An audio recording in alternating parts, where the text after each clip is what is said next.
Y'all, let me tell ya, that night changed everything. I remember it like yesterday. The air in the bedroom heavy, suffocating, and me staring at the ceiling like I was gonna find some answers up there. We'd been married over a year, right? And I was still sleeping next to a man I didn't know. A man who avoided me like I was some kind of plague. Every night, we turned to our sides of the bed, a goddamn chasm between us, growing wider by the day. I swear it felt like I was sleeping. Next to a ghost sometimes. Work, church, dinner, repeat. That was my life. My mom, she was blowing up my phone. "Sarah, why ain't you having kids yet? You're 26. Time ain't waiting for you." I lied, told her we were trying. But truth was, nothing was happening. I didn't want to admit it. I didn't want to admit that my husband didn't touch me. So I went to the gynecologist. Mostly just to shut Mom up, you know? I wasn't thinking something was wrong with me. But then she said something that made my world spin. "Your hymen is intact. You're still a virgin." Virgin. After more than a year of being married. My knees went weak right there in that doctor's office. And suddenly, all the weird little things I'd brushed off, they started making sense. Robert didn't have a health problem. He wasn't sick. He wasn't tired. He didn't want me. That was the only damn explanation. But why? Why would a man marry and never touch his wife? I started watching him closer. The long showers, always locked in the bathroom twice a day sometimes. How he dipped out when I was changing clothes, never looked at me in a way a husband should. Saturdays, he'd vanish for hours saying he was visiting a friend from work. I trusted him. I really did. But now that trust was eating at me like acid. I went snooping. Yeah, I admit it. I rifled through his drawers looking for anything. Letters, pics, proof, something. Mostly just bills and boring crap. But in a box at the back of the closet, men's magazines. My first thought was relief. Maybe he just liked other women. Maybe I wasn't the problem. But it didn't sit right. It was Patricia, my friend at work, who hit me with the truth I didn't want to hear. "Sarah, what if your husband don't like women?" I laughed nervously at first. "No way. He's Christian. He goes to church." But she looked me dead in the eyes, calm but serious. "Sarah, Christian don't automatically mean straight. Plenty of men hide who they really are, married to keep up appearances." I shook my head so hard, I thought my neck would snap. But the seed was planted. And it wouldn't stop growing. I started piecing things together. The way Robert talked about his friend John. The affection in his voice when he mentioned him. The Saturday work visits. That lasted all day. One Saturday, I followed him. Heart pounding, hands sweaty, trying not to look like a stalker. He got off the bus in some neighborhood I didn't know. Walked into a building with John. And then I saw it. John's hand on Robert's back. A touch too tender for friendship. They laughed, leaned close, and Robert didn't pull away. Not even a little. My stomach dropped. My chest felt hollow. I ran home, sat on the couch, shakier than a leaf in a storm. When Robert came in later, cheerin' and whistlin', I asked, "How was your visit with John?" He played it cool, just some casual talk. But my gut screamed liar. Calls on the landline, always answered in another room, quiet whispers. One time, I even picked up while he was in the shower. Male voice on the other end. Hung up when they realized I was there. I knew then, without a single doubt, Robert was hiding something. And deep down, I knew Patricia was right. But confrontation? God, I couldn't. I was scared. Scared of the truth, scared of the church's judgment, scared my world would collapse. So I watched, I waited, I suffered in silence. The house got colder. The fights got sharper. Words cut deeper than knives. We slept in the same bed, but it was like sleeping next to a stranger. My mom noticed. She called me over after church one Sunday. She looked at me with those mama eyes, full of worry. Sarah, what's happening? You're not well. You're unhappy. I couldn't lie. Not anymore. Tears poured out, hot and heavy, months of pain spilling over. I told her everything. Every Saturday, every lie, every cold touch, every fear I'd swallowed like poison. She sat there, shaking her head, silence hanging heavy. Finally, she said something I'd never forget. Sarah, you need to confront him. You need the truth. Whatever it is, you deserve it. I nodded, scared out of my mind, but I knew she was right. That night, I got home determined. Tonight, I was going to demand answers. Tonight, the lie ends. And that's when I saw it. Robert's cell phone, just laying there on the bed, left behind. My heart froze. I picked it up, hands trembling, and opened the messages. The first one hit me like a freight train. Love, I miss you. When can we see each other again? I scrolled. I miss you too, but gotta be careful. Each word, each message, sliced through me, and then I noticed something that made my stomach drop to the floor. The messages were from a man. His name, John. Robert wasn't just hiding something. He was living a lie, and I'd been trapped in it for 1.5 years. I sank to the floor, trembling, tears blinding my vision. And I knew one thing for sure. Tonight, nothing would ever be the same. I could hear the front door open. Robert was home, and he didn't know I'd found everything. I stayed on that cold bathroom floor for what felt like hours, my arms wrapped around myself, like I could hold together the pieces of my shattered life. The toilet felt icy against my legs, and I didn't care. Nothing mattered anymore. Not the apartment, not the small pile of bills on the counter, not even the pathetic little plant on the windowsill that I'd almost killed from neglect. All I could think about was him, Robert, and the man named John, who had been the real focus of his life for the past 1.5 years. I tried to make sense of it, but my mind just spun in circles. Every lie he told, every health issue he claimed, every excuse for avoiding intimacy, it was all part of a bigger picture that I had never even considered. Robert wasn't sick.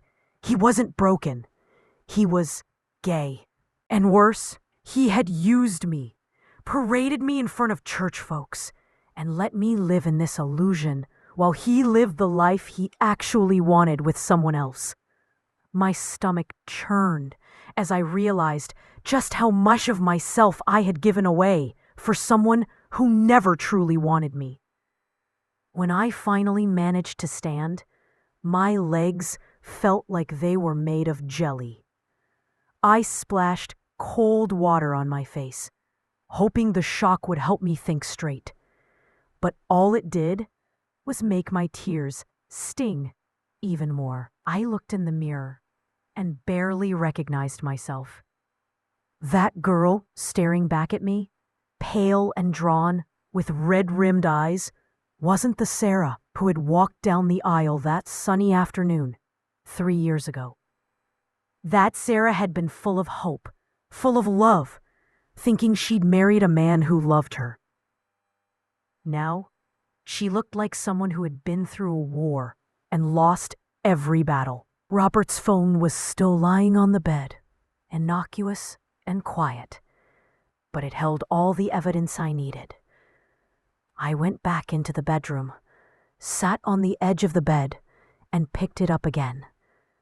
My hands trembled as I scrolled through more messages, the words cutting deeper than any knife. I love you. Can't wait to see you tonight. She doesn't suspect a thing. The texts were casual, affectionate, intimate, everything that should have been between us. Everything that he had denied me. And they were from a man. John. A man he had been seeing the whole time. I felt like throwing up again, but this time I didn't. Instead, I sat there, frozen, reading each message over and over, trying to convince myself that maybe I was misreading it. Maybe there was some explanation that would make sense. But there wasn't. Every word was a slap in the face. Every affectionate emoji another reminder that my marriage had been a lie from the start. When the front door clicked, my heart jumped. It was him, Robert, cheerful as ever, like nothing had happened. He called out, "Sarah, you home?" My stomach lurched, rage and fear twisting inside me. I wiped my face, stood up, and faced him. "Were you looking for this?" I asked, my voice shaking but sharp, holding up his phone like it was a weapon. He froze. His hands went to his face. The phone slipped from his fingers and clattered onto the bed. "Sarah, I can explain," he said, but I didn't move. I didn't want to hear it. "Explain what? That you've been cheating on me with a man?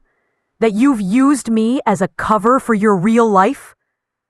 My voice grew louder with every word, and suddenly the years of suppressed anger, hurt, and confusion came pouring out. He stepped closer, reaching for me, but I backed away. "Don't touch me. Don't you dare touch me." He sank onto the edge of the bed, head in his hands, sobbing quietly. I didn't care. All I cared about was the truth finally spilling out, all the secrets laid bare. "I didn't want you to find out like this," he whispered, but I couldn't feel anything but the betrayal. "Oh, so when did you want me to find out? After 10 years? 20? Never?" He looked up at me, tear-streaked and defeated. "I was trying to do the right thing. I thought maybe if I married you, if I tried to live normally, maybe the feelings would change," he said, almost choking on the words. I laughed, bitter and hollow. "The right thing? You let me destroy myself thinking I was ugly, unwanted, broken. You let me suffer while you lived your life with him." My hands shook. "You didn't just lie, Robert. You made me feel like I was the problem. And I wasn't. You were." He sobbed harder, but I felt no pity.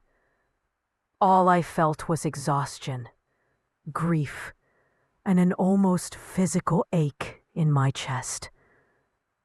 I didn't know how else to do it. I was scared. Scared of the church, scared of my family, scared of being myself. His voice cracked. "It wasn't about you. I care about you. I really do. But not the way a husband should." The words hit me like a truck. Not love, not desire, just care. And that was enough to ruin everything.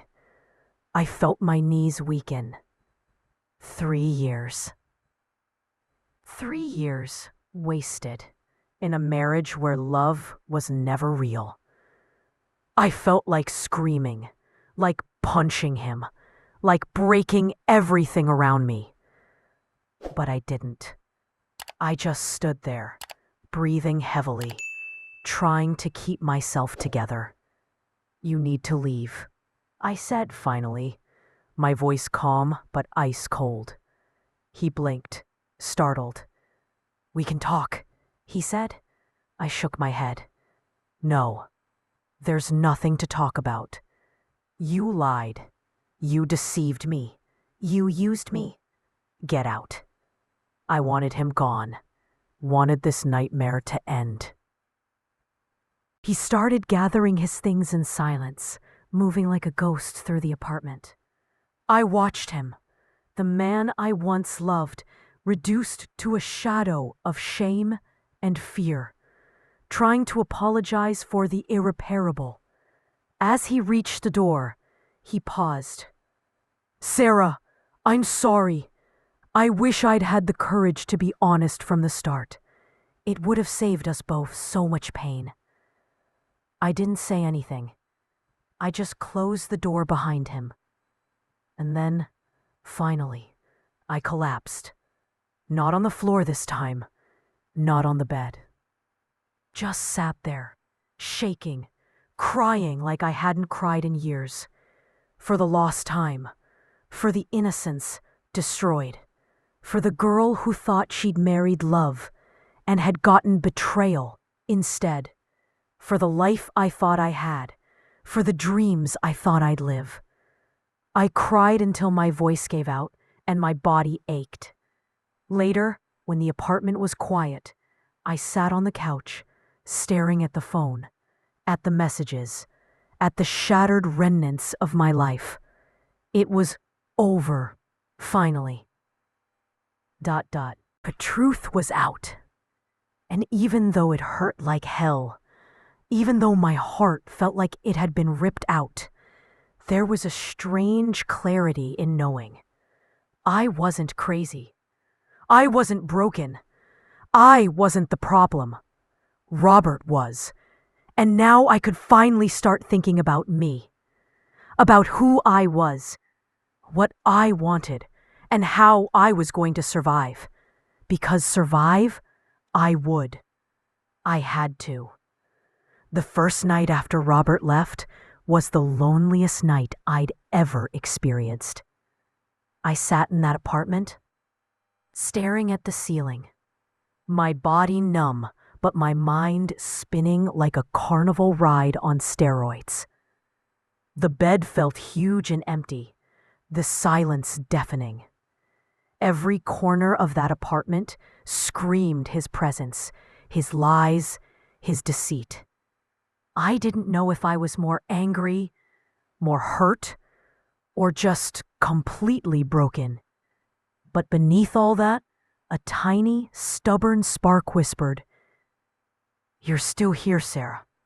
You can still fight." ... I didn't sleep much that night. I paced the living room. I cried. I muttered curses under my breath, at him, at John, at the universe. I even talked to myself, just to hear a human voice, just to remind myself I was still alive. "You can't let him do this to you," I said over and over. "You deserve better.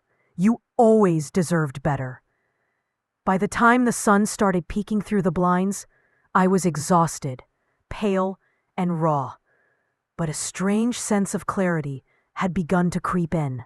The next morning, I packed a few things: clothes, my favorite blanket, my grandmother's old photo album, and left the apartment. I couldn't stay there anymore. Every object reminded me of Robert. Every smell, every corner. I moved back in with my mom temporarily. She hugged me when I arrived. The kind of hug that says, "It's okay, you're safe now." And I allowed myself to crumble again. Not just because of what Robert had done, but because of how lonely and deceived I'd felt for months, even years. Mom didn't judge me. She didn't ask stupid questions or make me feel guilty. She just made soup, brewed coffee, and let me sit in silence when I needed it. My sisters, too, rallied around me in their own ways.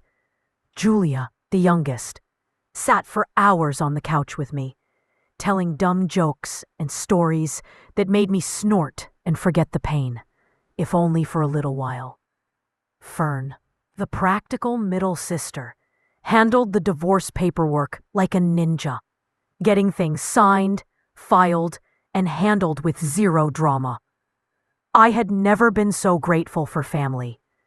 Therapy became my lifeline. Dr. Regina, a kind woman with a stern but caring demeanor, helped me face the years of lies and betrayal. The sessions weren't easy. I had to revisit every detail, every hurt, every moment I'd ignored or justified in my head. But slowly, painfully, I began to understand something crucial. I wasn't the one at fault. Robert's lies and deceit were his, not mine. I wasn't ugly. I wasn't broken. I had just been caught in a trap of someone else's fear and selfishness. Dr. Regina said something I never forgot. Anger is a poison, Sarah. Carry it, and it will eat you alive. Forgive, not for him, but for yourself. I didn't fully believe it at first. Forgive? That man had stolen a part of my life, my innocence, my trust. How could I forgive that? But over time, her words sunk in. Anger kept me awake at night. Anger made me obsess over every text, every lie, every Saturday he spent with John. Forgiveness wasn't about excusing him. It was about freeing me from the constant weight crushing my chest. I started small. I went back to work at the fabric store, where routine kept me anchored. The smell of cotton, the hum of sewing machines, the chatter of customers, it reminded me that life went on, that there were things bigger than my heartbreak. Patricia, my coworker and friend, was there every step of the way. She never treated me like a victim. She treated me like a human, broken but repairable, and reminded me constantly that I could survive this. You will come out of this stronger, she said, like she knew I just needed someone to believe in me when I couldn't believe in myself. Months passed. Slowly, I reclaimed pieces of myself. I started dressing differently, wearing makeup again, smiling at my reflection without shame. I started to feel like Sarah, the one I had forgotten under the weight of Robert's lies. I even allowed myself to think about the future, a terrifying and exhilarating concept all at once. Could I ever love again? Could anyone ever love me like they should? It was at the school I applied to as a secretary that life began to surprise me. I met Paul, a math teacher, simple, kind, and completely unassuming. He had a gentle way of talking, the kind that made you forget your worries for a while. He had a daughter, a bubbly little girl who reminded me of how sweet life could be. Paul didn't rush me, didn't try to impress me with flashy gestures. He simply existed, kind and steady. And gradually, I started to feel drawn to him. The first time he asked me out, I panicked. Dating? Me? After everything? I told Dr. Regina, my hands shaking as I admitted I was terrified. You don't have to go, she said. But you can. You deserve to try. This isn't betrayal. This is your life. I decided to go, and that Saturday afternoon, I found myself sitting in a dim movie theater, laughing at dumb jokes, eating popcorn, feeling butterflies for the first time in what felt like forever. It was awkward, yes, but it was real. Paul was patient. He asked questions, listened to my answers, never judged my past, never pushed for things I wasn't ready to give. When I told him my story, about Robert, about being deceived, about losing my virginity in the process, he didn't flinch. He just nodded, said, "That had to be hell, but you survived. That makes you stronger." Those words were more healing than anything I had experienced in therapy or through my family. For the first time, I felt like someone actually saw me. Not just the broken pieces, but the real me. Even intimacy, years after the divorce, was still terrifying. I had walls built around my heart, my body, my trust. But Paul respected them. He waited, gave me space, made me feel safe. And when the moment finally came, when I let myself be vulnerable, it wasn't perfect. It was awkward, nervous, fumbling. But it was real. And it was with someone who wanted me, truly wanted me, not someone who had used me as a mask. Every small step forward felt like a victory. Every smile in the mirror, every coffee shared, every laugh with Paul and his daughter reminded me that life could be beautiful again. The past hadn't disappeared, but I was learning to live beyond it, to live fully for me. And that, more than anything, felt like freedom. Life with Paul moved slowly, like a soft tide gently reshaping a shoreline. After the chaos of Robert, I was terrified of being swept away too fast, of letting someone too close and losing myself again. But Paul was patient, steady, the opposite of the storm I'd endured. Our conversations were easy, our silences comfortable. He didn't demand my laughter, didn't require me to fill the silence with forced joy. He simply let me exist. The first few months were small steps. Coffee breaks turned into lunch dates, which turned into evenings, watching movies, or taking long walks where we'd talk about everything and nothing. A world felt different when I was with him. Not brighter, not magically fixed, but softer, safer.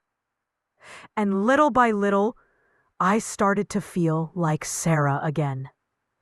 The one who used to dream, who used to laugh freely, who had believed in love before it had been twisted and stolen from her. Therapy continued to be a lifeline. Dr. Regina helped me untangle the knots Robert had left in my heart.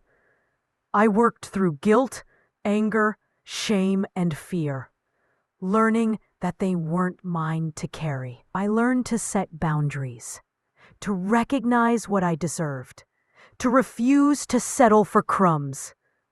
Most importantly, I learned that vulnerability wasn't weakness. It was survival. And with Paul, I could be vulnerable without fear of judgment or betrayal. One afternoon, as we sat in the cafeteria of the school, Paul asked me something that caught me off guard. "Do you ever think about the future?" he asked, stirring his coffee absent-mindedly. I paused, considering. After everything, planning the future felt like a dangerous luxury. But for the first time in years, I allowed myself to dream a little. "I try to," I said softly. "It's scary, but it doesn't feel impossible with you around."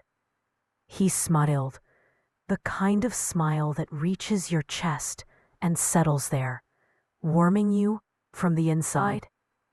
Dating Paul was not without its moments of anxiety. I'd flinch when a hand brushed mine, my stomach twisting into knots at the thought of closeness. But Paul never pushed. He always asked first, always waited, and his patience slowly chipped away at the walls I had built around myself. One evening, After weeks of gentle steps, I let him hold my hand as we walked through the park. The first touch sent shivers through me, but not the kind I was used to with Robert. The fear and panic. Dash. This was different. Warmth, safety, desire that was mutual, genuine, honest. Even so, my past haunted me. Some nights I'd wake up drenched in sweat, my mind replaying Robert's lies, the betrayal, the humiliation. I had nightmares about being trapped in a marriage I didn't understand, of waking up next to someone who never loved me the way I deserved. But each time, I'd remind myself, I'm here now, I'm alive, I survived, and slowly, even the nightmares began to fade. Paul and I had our first real talk about intimacy one night, over dinner at my apartment. I was nervous, fiddling with my fork like it was a lifeline. I want to be honest with you, I said, voice trembling. I've never been with anyone before. I was married before, but nothing happened. I was still a virgin. His eyes softened. He reached across the table, took my hand, and said, Sarah, I don't care about the past. You're here now. That's what matters. We'll take it slow, together. For the first time in years, I felt my fear lift just a little. Someone wanted me for me, not for what I could give or couldn't give. Someone loved me for who I was, scars and all. Time passed, and slowly I began to rebuild not just my confidence, but my sense of self-worth. I started dressing in ways that made me feel alive again. Bright colors, makeup, outfits that made me smile at my reflection. I joined small social groups, book clubs, even started volunteering at a local charity. Life was expanding again, piece by piece, each action reminding me that I wasn't trapped, that I had a voice, that I had control over my happiness. One of the hardest lessons, though, was learning to forgive, not Robert, not John, but myself.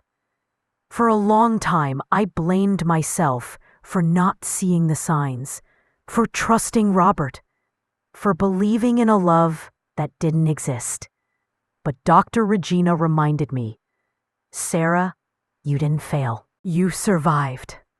And surviving is not weakness, it's strength. That thought stayed with me as I navigated the early months of dating Paul. Every time doubt crept in, every time fear whispered that I wasn't enough, I repeated it silently. You survived. You're strong. You're enough. And then came the day when I finally felt ready, not pressured, not forced, but truly ready to be intimate with Paul. It wasn't perfect. There were awkward moments, nervous laughter, gentle reassurances. But it was real. It was mutual.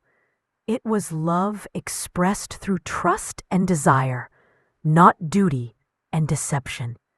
And after that night, when we lay side by side in silence, I realized I had never felt more seen, more cherished, more alive. The next few months with Paul were some of the happiest of my life so far. We built routines, laughed at silly things, supported each other through work stress, family drama, and little life hiccups. He was patient when I struggled with lingering fears, kind when I doubted my own worth, and encouraging when I dared to dream again. I began to believe that happiness wasn't a distant dream, but something tangible I could reach for, something I deserved. Looking back, I realized that Robert's betrayal, as painful as it was, had taught me lessons I could never have learned otherwise. I learned resilience, patience, self-love, and the importance of setting boundaries. I learned that love isn't about obligation, guilt, or appearances. It's about mutual respect, desire, and truth. And I learned that while the past shapes you, it doesn't have to define you. By the time I hit 30, I felt like a new woman. Not perfect, not completely healed, but stronger in ways I'd never imagined possible. Paul had become my anchor in a world that had tossed me into stormy seas for too long. With him, I wasn't afraid to laugh loudly, to dream out loud, or to make plans for a future that felt like it could actually be mine. Our weekends became little adventures. Sometimes we'd explore parts of the city neither of us knew, stopping at random cafes or thrift stores, laughing at the most ridiculous things, or just sitting in the park watching people pass by, making up stories about their lives. These ordinary moments felt extraordinary because I could finally experience them without the heavy shadow of fear and doubt Robert had left. Paul was patient about everything, about my hesitations, my lingering scars, my past. He never pushed, never rushed.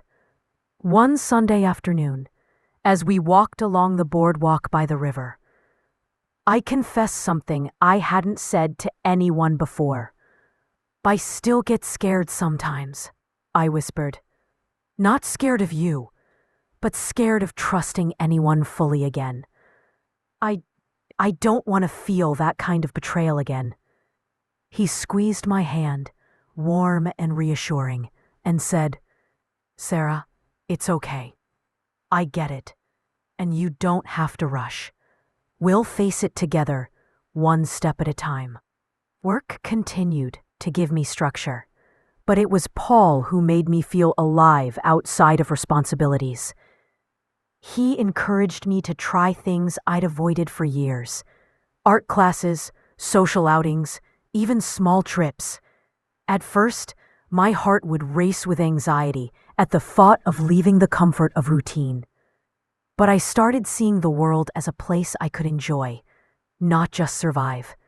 And Paul was always there, walking beside me, laughing with me, sharing those small victories. Therapy continued as well, though I began attending less frequently. Dr. Regina had taught me the tools I needed: self-reflection, boundary setting, forgiving myself, and distinguishing between guilt and responsibility. She always reminded me that healing wasn't linear. Some days I'd feel like I'd conquered the past. Other days, the weight of Robert's betrayal would hit me out of nowhere. But now, instead of falling apart, I could sit with the pain, acknowledge it, and let it go. That resilience made me appreciate every normal, calm, beautiful moment even more. Paul and I eventually started talking seriously about the future, not just the vague what-ifs, but actual plans. He had a daughter, Emily, and I wasn't sure how to navigate the role of stepmother at first. But he never forced me into it. He introduced me slowly, letting Emily get to know me naturally. The little moments, helping with homework, making pancakes on Saturday mornings, playing board games, brought a sense of family I hadn't known I could feel.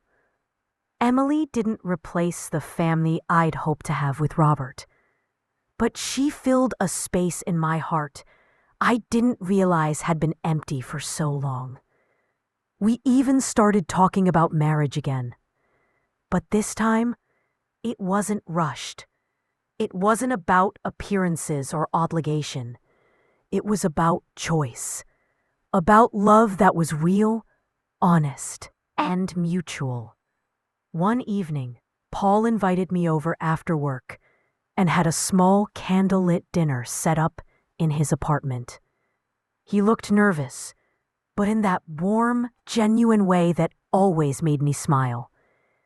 After dessert, he reached for my hand and said, "Sarah, I know we've both been through a lot, but I want to build a life with you, one that's ours. Will you marry me?" I laughed, then cried, then laughed through my tears, finally saying yes. It was surreal, the idea that after all the years of fear, heartbreak, and betrayal, I was finally moving toward a love that felt safe, nurturing, and true. This marriage wouldn't be about hiding, pretending, or surviving. It would be about thriving together. Planning the wedding was a joy in itself. We kept it small, intimate, a civil ceremony with just close family and friends. I didn't want a huge party. Didn't want to pretend to be someone I wasn't. I wanted laughter, genuine smiles, and the feeling that for once, life was aligning the way it was supposed to. On the day of the ceremony, as we exchanged rings and vows, I looked at Paul and thought about how far I'd come. The girl who had cried in her bathroom over betrayal, who had felt invisible, undesirable, and trapped, was now standing in front of a man who truly loved her, ready to start a life together. Our early years of marriage were a balance of work, family, and building our life together. There were challenges, of course. Arguments about household chores, minor disagreements about parenting, and the occasional financial stress, but nothing remotely comparable to the constant fear and betrayal I'd known before. Each challenge felt manageable, faced with honesty, communication, and respect. And then came the day I realized I was finally free. Not just from Robert, not just from the fear of being unloved, but free from the shadow that had haunted me for so long.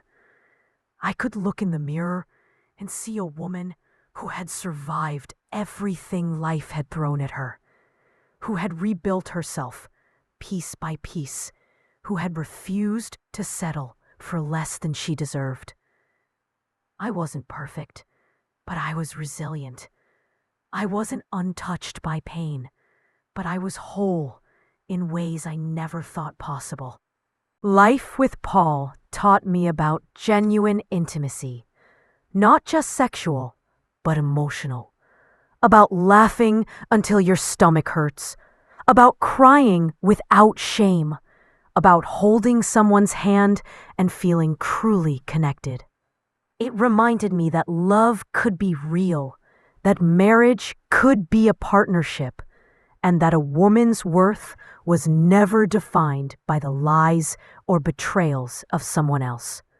By the time I was 35, we had our first child together, a beautiful baby boy. Holding him for the first time, feeling his tiny fingers wrap around mine, I understood what it truly meant to love without condition, without fear, without reservation. Paul and I later had a daughter, completing the family I had once feared I'd never have. The joy, the laughter, the normalcy, it was intoxicating. And every night, when I tucked them in, I whispered a silent thank you for surviving, for holding on, for choosing to love again. Life wasn't perfect. It wasn't easy.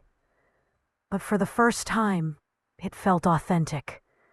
And authenticity, after all I had endured, was the greatest gift I could ever receive. Life with Paul wasn't perfect. Hell, it never is. But it was real, it was ours, and it was honest. And after everything I'd been through with Robert, that honesty felt like air in my lungs for the first time in years. Paul had this way of making even ordinary days feel special. Grocery shopping, doing laundry, or walking Emily to school. He made it feel like we were building a life brick by brick together. And that mattered more than any grand gesture or fancy dinner.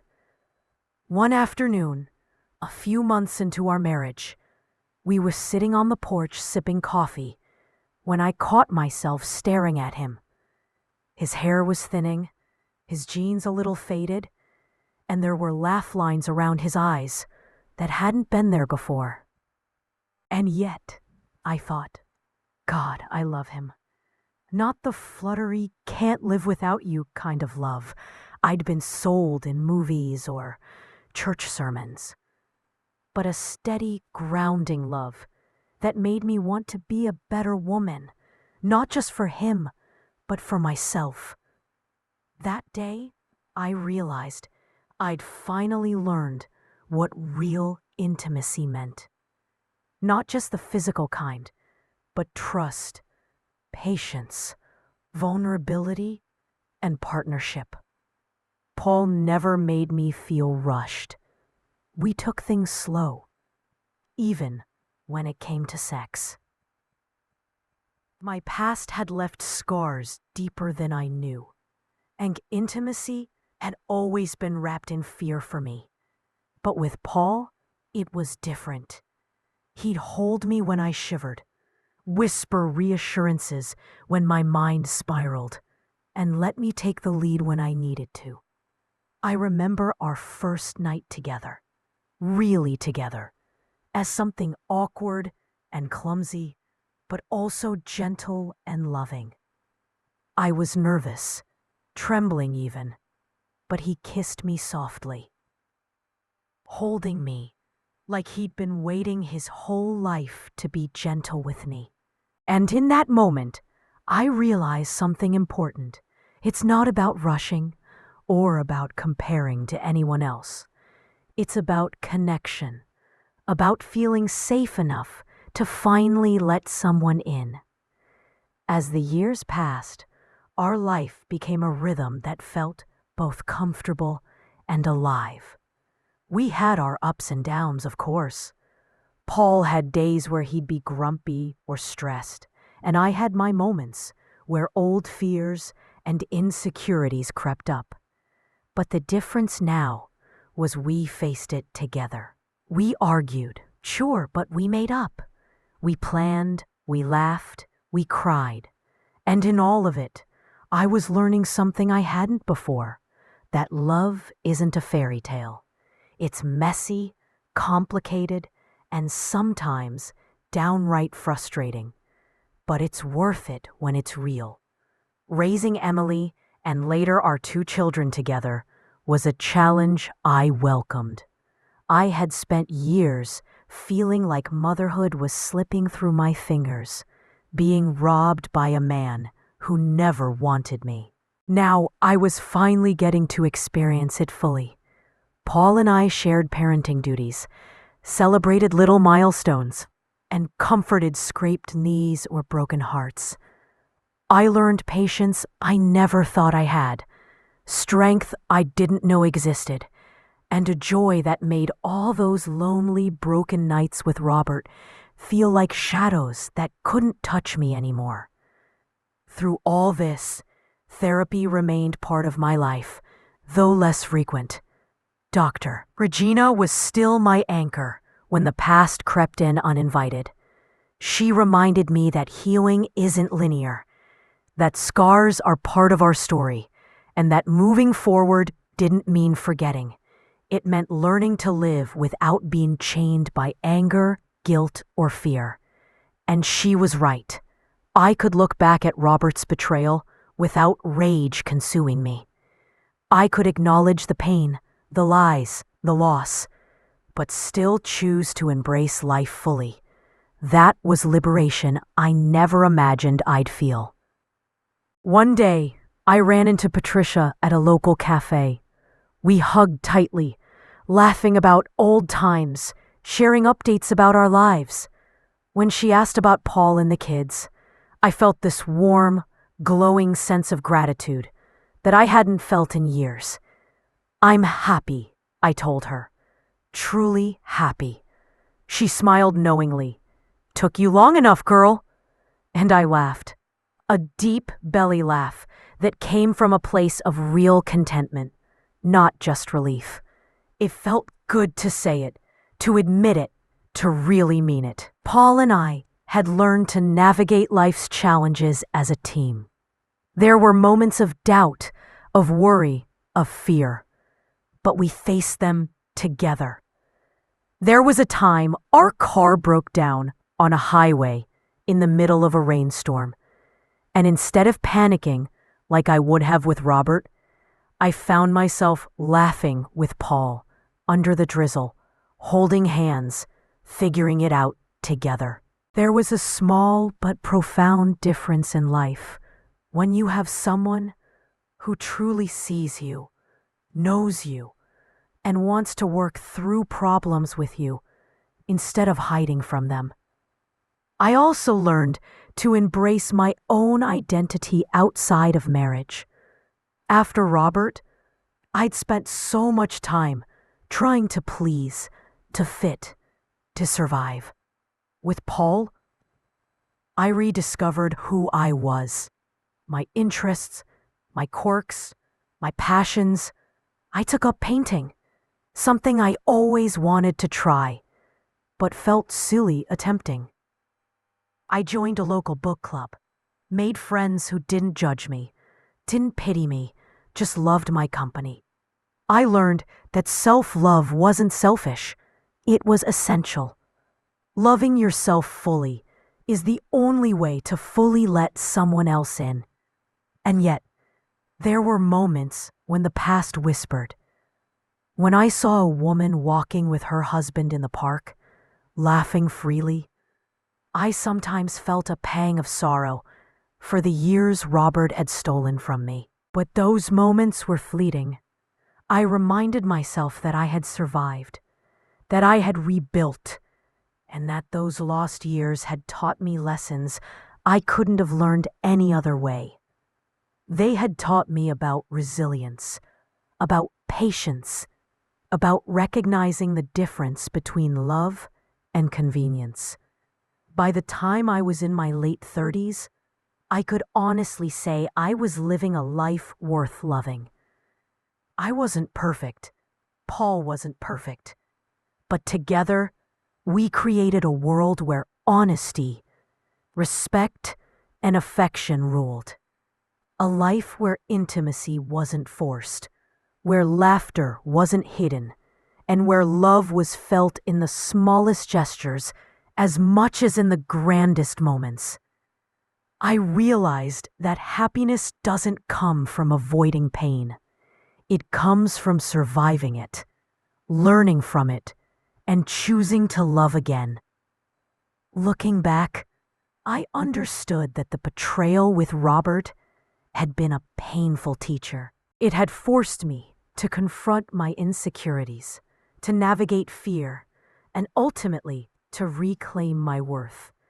And Paul had been the reward for surviving that storm, the proof that love, real love, still existed, and that I was deserving of it. Life has a funny way of testing you, even when you think you finally got your footing.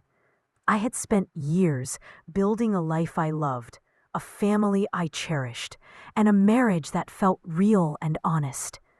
Paul and I had our routines, our little traditions, our quiet understanding that life wasn't about perfection. It was about showing up every day for each other. But even in the midst of happiness, life has a way of reminding you that nothing is permanent. It started with small things at first. Paul began getting tired more easily, complaining of aches, I had never heard him mention. We brushed it off at first, thinking it was just stress or aging. But the subtle changes grew harder to ignore. One afternoon, he came home from school, looking pale, holding his stomach. "I'm fine. Just a little off," he said with that smile I'd learned to trust. But I could see it in his eyes. Something wasn't right. We made an appointment, and the doctor's visit confirmed what I feared. Cancer. I remember the drive home that day, Paul holding my hand tightly, his jaw set, trying to be brave for me, for Emily, for our kids. But I could feel the weight of fear pressing down on both of us. Suddenly, all the plans, the routines, the security we had built seemed fragile, like glass on the edge of a table. I'd survived betrayal, abandonment, and broken promises, but this felt different. This wasn't about lies. This wasn't about someone else's choices.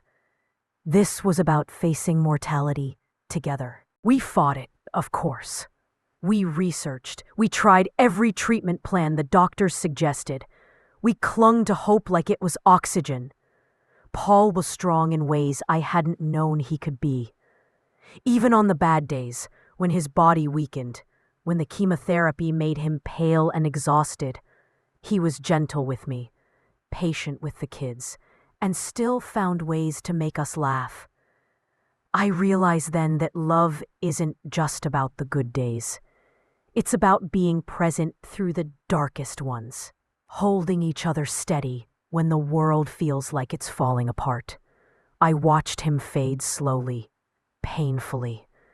There were nights I stayed awake holding his hand, listening to his quiet breathing, memorizing the feel of him next to me.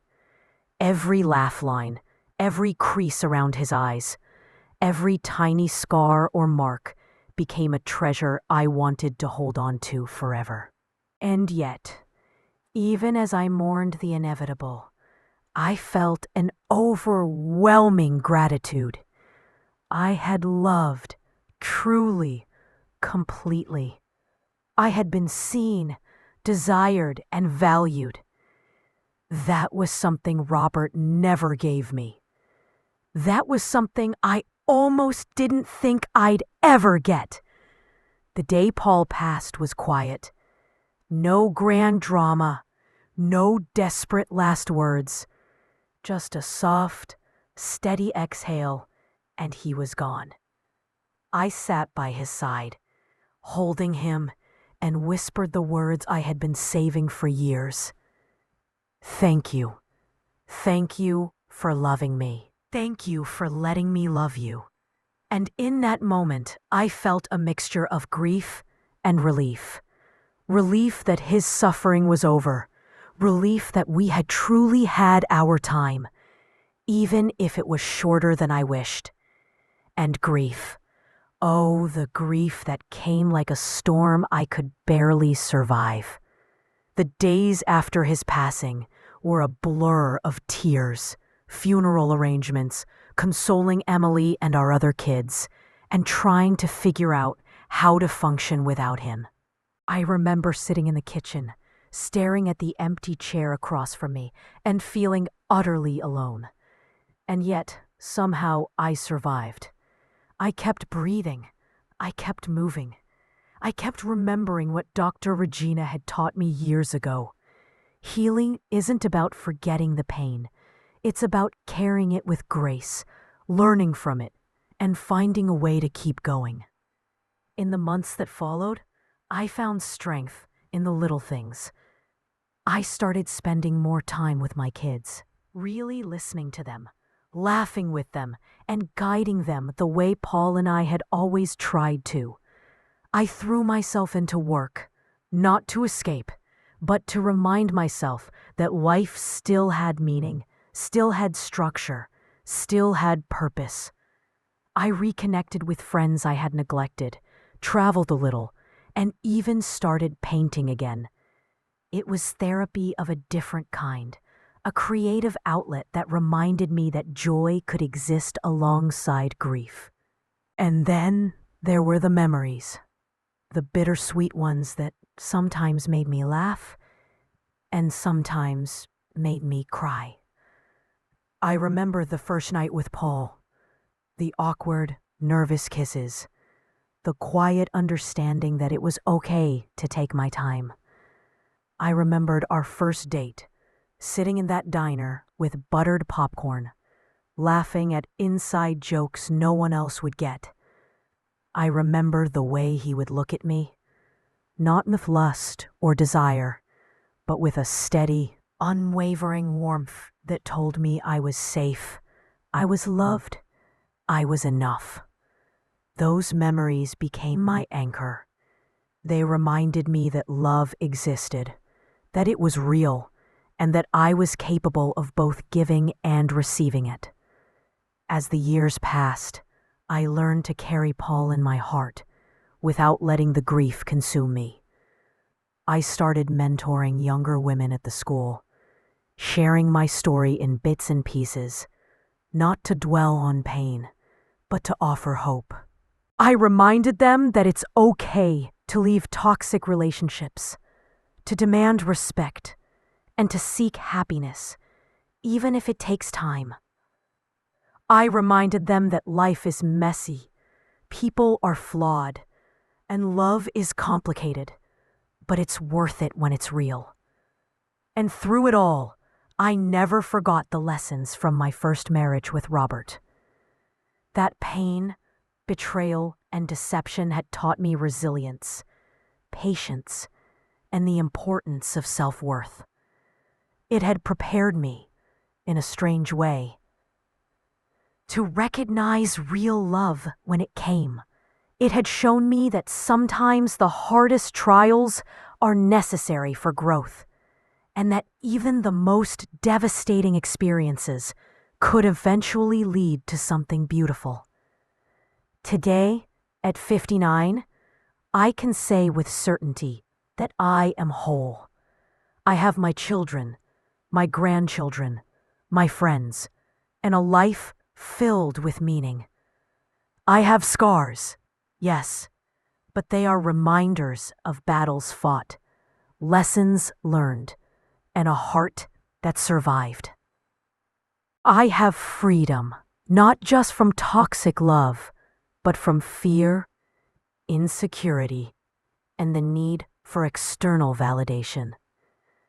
I have peace, and I have the knowledge that I am capable of love, deep and real, and that it is worth every tear, every heartbreak, every stumble along the way. And as I sit here, reflecting on the twists and turns of my life, I realize something profound. Happiness isn't about avoiding pain. It's about surviving it, learning from it, and choosing to embrace love again. It's about recognizing your own worth, demanding authenticity in every relationship, and never settling for less than you deserve. Life will test you. It will challenge you. It will break you sometimes. But if you rise from those ashes, if you choose truth, love, and resilience, you will find a life richer than you ever imagined. It's strange how life has a way of circling back, showing you the lessons you never wanted to learn but needed anyway. Sitting in my little living room now, surrounded by pictures of my children, my grandchildren, and the life I built after all that heartbreak, I can see it clearly. Every betrayal, every tear, every sleepless night, every moment of fear, they all brought me here. After Paul passed, I worried I'd never find peace. I worried the grief would swallow me whole. That the memories of both marriages, the first full of lies, the second full of love, would fight endlessly inside me. But over time, peace began to settle. It wasn't instant. It was gradual, like the slow sunrise after a stormy night. I learned to breathe again. I learned to laugh again. I learned to honor Paul's memory by living fully, not just surviving. The lessons from Robert never left me either. Those 3 years of deception, of being trapped in a lie I didn't understand at the time, shaped me in ways I'm grateful for now. They taught me resilience, patience, and the importance of self-respect. I realize that it's not weakness to leave a marriage that isn't real. It's courage. And it's not shameful to demand truth and love. It's necessary. I had lived a lie with Robert. Yes, but I also survived it and grew stronger because of it. Life with Paul was real, messy, and imperfect, but it was authentic. Even after he was gone, the authenticity of that love stayed with me. I carried it like a shield, reminding me that I was capable of giving and receiving true love. And it was that understanding that allowed me to start over in so many ways. I didn't need a man to complete me. I was already whole. Love wasn't the foundation of my happiness anymore. My life, my choices, my resilience were. I see my children now, grown, independent, and thriving.